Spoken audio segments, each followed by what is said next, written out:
आपण पाहत आहात न्यूज जनाधार, जनतेचा ठाव घेणारी व समस्यांवर घाव घालणारी जनतेच्या मनातील बातमी।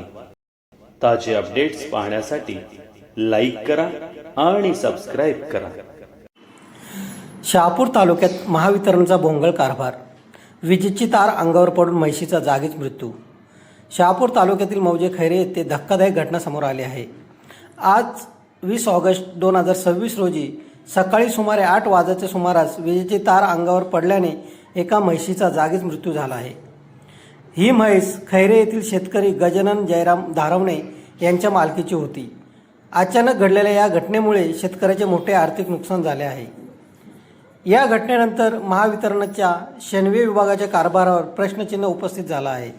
वीज वाहिन्यांची योग्य देखभाल केली जात नसल्यामुळे अशा दुर्घटना घडत असल्याचा आरोप स्थानिकांकडून केला जात आहे। दरम्यान शेतकरी गजानन धारवणे यांनी तहसीलदारांकडे तातडीने पंचनामा करून नुकसान भरपाई देण्याची मागणी केली आहे। या घटनेची महावितरण प्रशासन दखल घेणार का? संबंधित वीज वाहिनींची पाहणी करून दोषींवर कारवाई होणार का? आणि नुकसानग्रस्त शेतकऱ्याला शासनाकडून तातडीची मदत मिळणार का? याकडे आता सर्वांचे लक्ष लागले आहे। अशा स्थानिक आणि महत्त्वाच्या बातम्यांसाठी न्यूज जनाधार चॅनलला सबस्क्राईब करा, लाईक करा, शेअर करा। धन्यवाद।